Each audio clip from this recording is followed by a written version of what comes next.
Shopping করতে কার না ভালো লাগে? আমার তো খুব ভালো লাগে। কিন্তু আজকে শপিংটা হচ্ছে একটু অন্যরকম। নতুন বইয়ের জন্য কেনাকাটা, চারটেখানি কথা নাকি? তা আজকে নতুন বইয়ের জন্য শপিং করতে চলে যাচ্ছি আর বাহিরে অনেক বৃষ্টি ছিল। তারপর আর কি বৃষ্টি চলে যায়, সেই মুহূর্তে আর কি আমরা বের হই। আর রাত্রে তো নারায়ণগঞ্জ শহরটা দেখতে খুবই সুন্দর।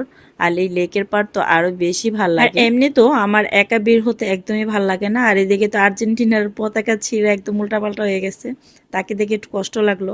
তো যাই হোক, আমি আর কাজল আমরা দুজন মিলে আর কি চলে আসলাম শপিং এর উদ্দেশ্যে। তো আমাদের সাথেই থাকেন, বোর জন্য কি কি কেনাকাটা করি অবশ্যই তো আপনাদের সাথে শেয়ার করব। আর বউকেও কিন্তু আপনাদের সামনে নিয়ে আসব। আর চুড়ি দেখলে তো আমার হাত দুর্বল হয়ে যায়। আমার মতো আর কোন কোন আপুরা আছো যে চুড়ি দেখলে আর নিজেকে ধরে রাখতে পারো না, কিন্তু আমার হাতের সাইজ খুবই বড়, মানে হাত অনেকটা মোটা, তো এর জন্য আমি চুড়ি পরতে পারি না। আচ্ছা, তোমাদের কাছে আমার একটা প্রশ্ন, এই চুড়ির কালারটা কি একটু বইলা যেও তো কমেন্টে। আমি এই চুড়িটাকে লাল চুড়ি মনে করে নিয়ে আসছিলাম, বাসায় এসে দেখি এটা কমলা কালার হয়ে গেছে। আর হাতে এই যে ফুলের মতো, এটা কোন কোন আপু পরছিলা কমেন্টে অবশ্যই জানাবা। মানে কার কার বিয়েতে এই ঝুমঝুরিটা পরানো হয়েছিল একটু বলে যেও তো। তারপর এখানে চলে আসছি রেডিমেড ব্লাউজ কেনার জন্য, কারণ ব্লাউজ বানানো এখন রেডি করাটা খুবই টাফ ব্যাপার। এর জন্য আমরা এখান থেকে রেডিমেড ব্লাউজ নিয়ে নিলাম। আর এটা হচ্ছে কালীবাজার স্বর্ণপট্টি, আমরা সবাই চিনি। তারপর এখানে চলে আসলাম, মানে এটা হচ্ছে ফ্রেশ মার্কেট, এটাও নারায়ণগঞ্জে যারা আছেন তারা অবশ্যই চিনেন। আপ তো পানওয়ালা মামাকে দেখে তো দৌড় মেরে চলে গেলাম যে মামা আমাকে একটা ভালো মতো পান বানিয়ে দেন, কারণ পান দেখলে আবার আমার মাথা ঠিক থাকে না, তখন ইচ্ছে হয় যে একটা পান কিনে খাই। কিন্তু সবার পান আমি কিনে খাই না, অনেক লোকদেরকে দেখতে একটু মানে একটু ঘৃণা ঘৃণা লাগে, তো তাদের থেকে নেই না। যাদের পান দেখি যে একটু পরিষ্কার, তাদের থেকে আমি পান নিয়ে নিই। তো এটা ভেবে আবার অনেকে মন খারাপ করবেন না, আমি কাউকে ঘৃণা করে সামনে এসেই দেখি যে আম বিক্রি হচ্ছে, আম তো আমার অনেক পছন্দ। তারপর 10 কেজি আম নিয়ে নিলাম, কারণ আম খেতে কার না ভালো লাগে। আর আমের সিজন তো চলেই যাচ্ছে। তারপর চলে আসলাম হচ্ছে মিনা বাজার, কারণ কিছু বাজারের প্রয়োজন ছিল।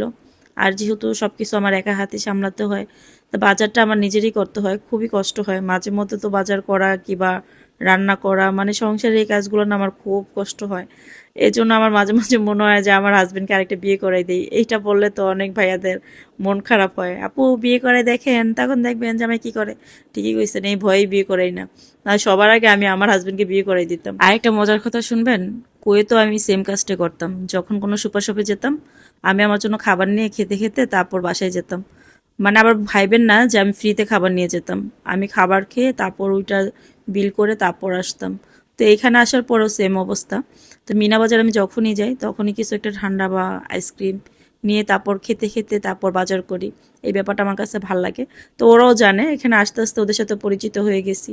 তোরা জানে যে আপা খাবে কিন্তু বিল দিয়ে যাবে। মাঝে মধ্যে কুয়েতে কি হইতো জানেন, চকলেট নিতাম খাওয়ার জন্য, পরে চকলেটের প্যাকেটটা কি করতাম ওদের কাউন্টার দিতে ভুলে যাইতাম, তখন আমার হাজব্যান্ড বলতো তোমার চকলেটের প্যাকেট কই, তারপর বিল দিয়ে আসতো। এরকমটা কখনোই করি না যে খাবার খেয়ে বিল না দিয়ে বাসায় কখনোই আসি না। তারপর আবার চলে আসছি, তারপর রিক্সা থামিয়ে মর্গেন স্কুলের সামনে থেকে মোমো নিয়ে নিচ্ছি। এই ভাইয়ের মোমোটা কিন্তু অনেক মজার। মর্গেন স্কুলের সামনেই উনি বসে, কিন্তু হয়তো অনেকে বলতে পারেন যে এমনিতে বসি না, ওনার মোমো এর আগেও আমার অনেকবার খাওয়া হয়েছে।